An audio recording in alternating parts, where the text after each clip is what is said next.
How's it going, everyone? It's Limit here, and today we're going to be talking about another video game that is on the Game Boy Color that I played through, the Retron 5, and that game is the Smurfs Nightmare. I actually am a pretty big fan of the Smurfs. I like the classic Smurfs quite a bit, and I actually have liked quite a few of the Smurfs video games that I've played. The Smurfs cart game that actually came out not too long ago was pretty good, and the original PS1 game is actually pretty good as well. And this is a side-scrolling platformer, and honestly, it's not too bad. I like the game. It's not perfect by any means, but it's a pretty decent little platformer for what it is. I do like the different ideas that it has, and some of the mechanics are kind of neat. So the storyline of this game is pretty simple. Gargamel puts all of the Smurfs into a nightmare, and you are the only Smurf left to wake them all up from their nightmares. So you have to go house to house and basically rescue every single Smurf from their terrible nightmares by going into their dreams and defeating these little devil things that Gargamel has put into their dreams. And it's a pretty fun little game. The level designs are pretty well done. The colors are really nice. The actual graphics are pretty good for a Game Boy Color game, I would say. And one of the bigger mechanics in this game is the fact that this has like a triple jump feature. And basically, you can jump once, and you can collect these little leaves. And if you collect enough leaves, you have this bar on the bottom. And once you collect enough leaves, you'll get to basically have an extra boost on your jump. So you jump, and then when you hit the ground again, you immediately press the jump button again, and it'll give you a boost jump. And then if you collect enough leaves, you'll get a triple jump.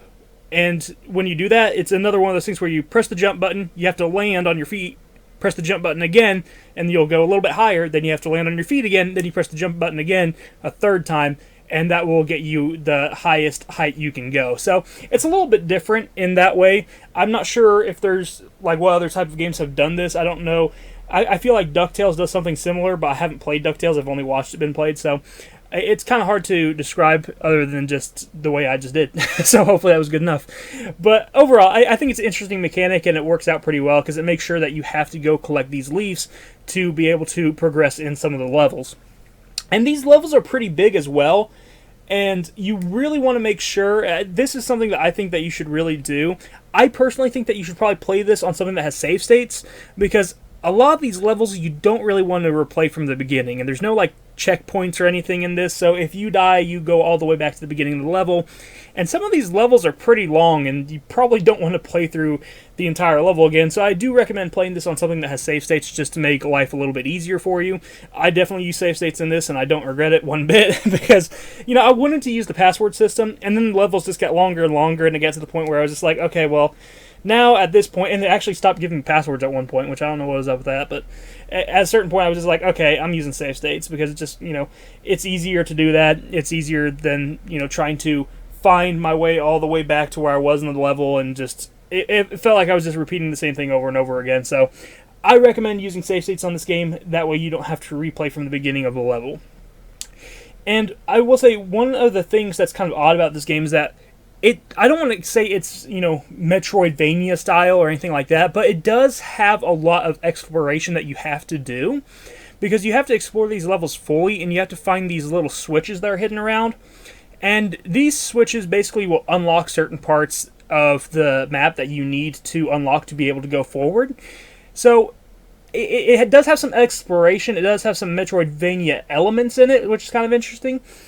And I will say, when it comes to like the switches and stuff, sometimes the switches aren't always obvious. They start off pretty obvious because they just literally start off as switches, but then they start becoming actual items. Like, one ended up being like, you know, it was like the thing that you use to stir a potion, and that ended up being the switch. And I didn't realize it because it's the same color as everything else, so I just thought it was part of the background, but it actually ended up being what I needed to flip to be able to go further in the level. And I thought that was kind of a odd decision to do. I wish they would have just kept everything looking like a switch, so I wouldn't be, you know, wandering around trying to figure out where I'm going, just to realize, oh, I have to go onto the potion and turn the potion before I can actually leave the area. It's a very odd thing. I don't know why they did that, but they did.